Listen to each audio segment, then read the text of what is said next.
Tarik Sugarmon was born in Memphis in 1956. Grew up on Leno Alley, where I was born in Walker and Dow. Went to public schools, educated here in Memphis. My mother took a job at Howard University, so I finished high school in D.C. Then I went to Morehouse College after walking and marching with Dr. King in '68, being there at Mason Temple on April 3rd, 1968, when he gave his last speech. I was inspired by him, so I attended Morehouse College and then went to Howard University School of Law, following Thurgood Marshall's footsteps. So Tarik is a product of Memphis. Memphis raised, Memphis born. Lived in South Memphis, Castalia Heights, and then when I came back to Memphis after law school, bought a home in Greenlaw. So I'm a product of Memphis, and I've been now an attorney for 31 years, and I've been on the bench now for 15 years. After 16 years of private practice, primarily handling criminal law cases, and also having handled civil litigation, I've tried cases from Dyer County to Chattanooga in the county, state, and federal courts. I realized when I would go into juvenile court, there was a problem in that system with following rules of evidence, rules of procedure. Oftentimes the verdict or the disposition you got from a juvenile case was based upon who you drew as a magistrate, or at that time they had referees. And I realized the need. There was a disparity in the treatment of African American kids. That concern had been borne out with the investigation by the Department of Justice. And I feel that I bring a new vision to the reforms that juvenile court needs. We need to look at alternatives to detention as opposed to using detention as a primary method. We can't correct a child and put him back in the same environment and expect to get something different out of it. You've got to, in a lot of cases, heal the family. Parents need to be held more accountable for their responsibilities, but they also need to be empowered. And a lot of our families come from impoverished neighborhoods. I want to develop a family resource center where we can coordinate opportunities out there in the community to help families and heal those families, and then we'll save a lot of these kids.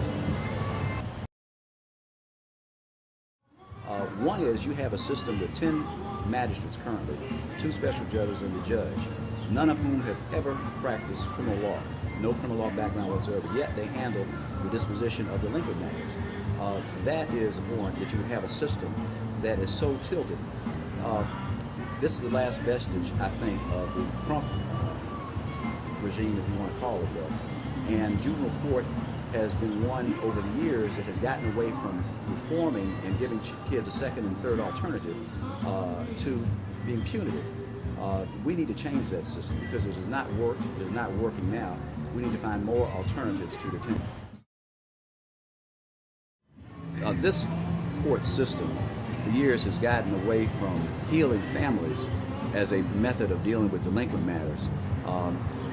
Many jurisdictions don't even call their court systems that handle juvenile dispositions juvenile courts. They call them family courts. I want to get into having a family-friendly environment. Back during the 20s, the person that was then, Ms. Kelly, was then the judge for juvenile court. She assigned African American kids to a lady named Mrs. Hooks, Julia Hooks. She was the Hooks matriarch.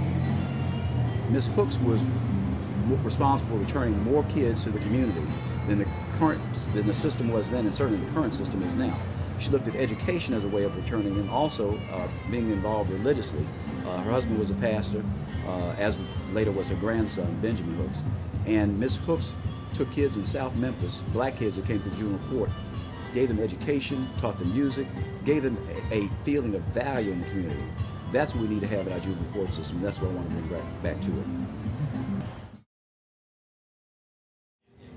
You know, we're currently under a memorandum of agreement with the Department of Justice, Shelby County, and the juvenile court system. The quicker we get into compliance, first of all, the better it will be for the kids that come through that system. But secondly, the better it's going to be for Shelby County. We're currently paying about $6.5 to $7 million a year just dealing with the reforms required to get in compliance with the Department of Justice. We're behind on our benchmarks. I think one of the reasons for that is a lack of true commitment, as was written in one of the reports by one of the monitors of the Department of Justice. We've got to get into full compliance, and the more earnestly we approach that, the quicker we get into compliance, then the quicker we can take those tax dollars, those resources that are being used for monitoring and changing the program, to putting back into the community, back into programs for these kids, community-based programs.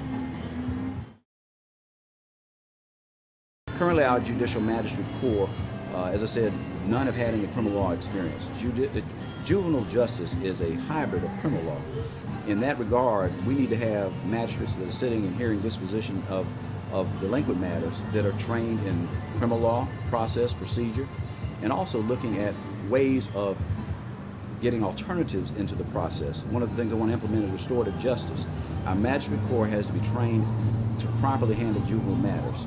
That's been one of the benchmarks of the Department of Justice's mandate, and that's one of the things I'm going to encourage with our magistrates, including giving back. I want the magistrate to volunteer an hour or two a week to go into the schools and work with kids so that they'll understand their responsibilities as young people, young citizens, and then make better adults out of them. Currently, our system is set up where, under state law, the primary custodial parent is usually going to be the mother. It has to be a process that is fair to both sides and make sure that the focus is really on what is in the best interest of the child. Now, that is what the law is supposed to be doing, but from attorneys that I've spoken to who handle custody matters currently through our juvenile system, they've gotten away from that. And that's what we need to do, is make sure that both parties have an active role in the raising of their children. This was a program that we had years ago that had an unruly docket where children who are discipline issues and the parents are having a problem with this one have the power of the court behind them.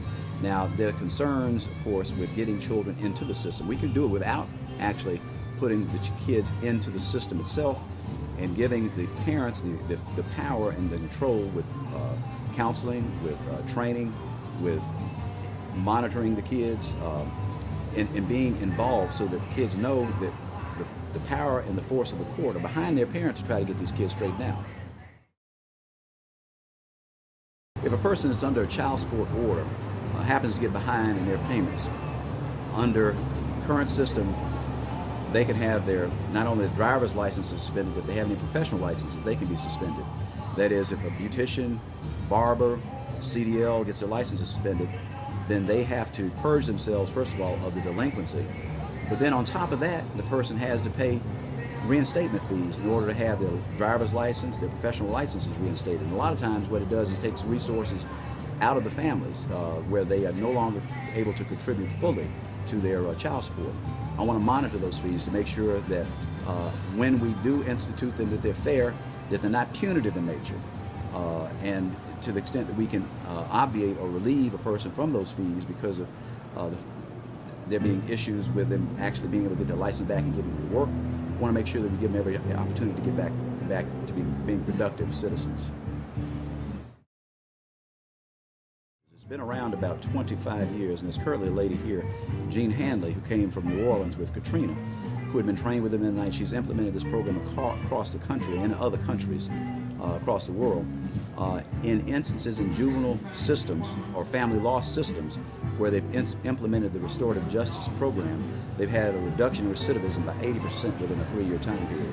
Those are the kinds of common sense alternatives we need. And what it does, it teaches the offender the consequences of his action, not only to him or her when she gets caught committing a delinquent act, but also allows the victim to participate and fashion a remedy and a probationary period, if you will, program for that offender. So now the kid understands that the ripples of their one senseless and selfish act not only affect them and their immediate family, but the entire community. So it brings a sense of healing to the community. Now, when people think about programs, they think, oh, this is going to be a tremendous expense to the taxpayers. Well, there are resources already out in our community. And quite frankly, administratively, juvenile court is top-heavy. I want to find ways to reduce that budget. First thing I do is have the HR, Human Resources Department of the county do an HR audit. Hadn't had one done in 9 years. So we make sure that everybody's functioning in their job and it's one that's necessary. But then I want to have a resource coordinator who knows programs that are available in the community, be it through nonprofits, community-based programs such as churches, where for counseling, for job training, for educational issues, parents can go there and access those resources. A lot of times it's not that parents are unwilling, it's just they don't know how to access the resources that are available in the community for them. we're still dealing with paper filings. Attorneys are constantly complaining about the process for getting just things as a simple motion or a petition file. You have to go file it with one clerk, get authorization by another, find a magistrate to sign on to it, say it's all right to put it on the docket, and then have it docketed. In all the other court systems, most of them are automated. Those that aren't, you only have to go file it in the clerk's office and then get a date for hearing that motion or petition. In the juvenile court system, it's a rat race. And what it does, it bogs down the system and therefore the access to justice to our citizens. I think earlier I alluded to the fact that often rules of evidence, rules of procedure, criminal law and criminal procedure are not being strictly followed. In fact, in many instances, that they're absolutely just ignored. I want to make sure that not only the magistrates are trained, but they apply the laws pertinent to hearing those dispositions of those cases in a fair and consistent manner. A lot of times, the disposition you get depends on the magistrate you happen to draw that day. We need to change that. And we need to look at the fact that there's a disproportionate number of kids from certain zip codes that are affected more harshly than others. That's something that I have a concern about, and the Department of Justice does. We're going to look closely at that and make sure that our rulings are consistent, they're fair, they're stern, but it gives the kid an opportunity to have rehabilitation. A new vision for what our juvenile court system can be, and a new future for the children that have to come through, and the families have to come through the juvenile court system that we have. My vision is for, a more family-friendly environment where people who have everyday issues in raising their kids and their family come there not only to address child support, dependency and neglect issues, but also to help heal and restore the family that are a lot of times under-resourced in the communities they come out of. We need to make sure that every citizen that comes before their court, one, finds the resources and information that they need. A lot of times it's just about accessing information.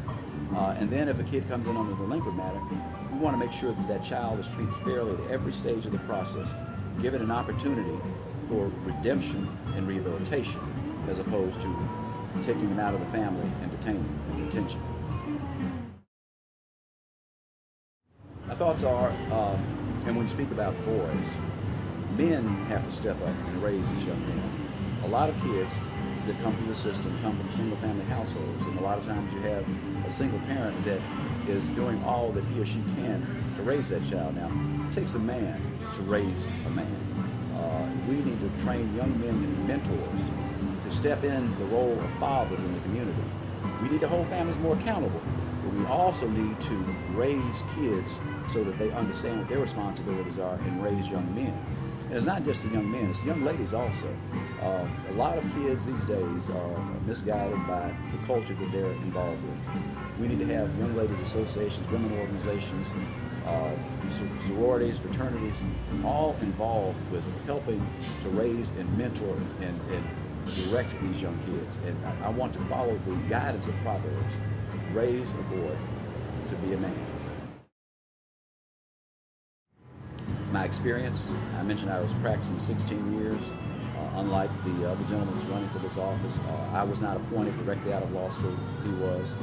In my 16 years of experience, I've handled every kind of case that comes through the juvenile court, and my emphasis has been on criminal justice. As a part-time public defender and a full-time practicing attorney in criminal litigation, litigation, I've tried cases. My opponent has never tried a case in any court of any matter, and that is inconsistent with a person learning the trade before they actually step into a position of authority, where they have to then apply the rules of evidence, the rules of procedure, and administer a case in a fair and impartial way. With my background as a part-time public defender and again a criminal lawyer, I have the experience, and I've had 15 years on the bench, so I've got the demeanor. I've been tested, I've been tried, and I'm ready to serve.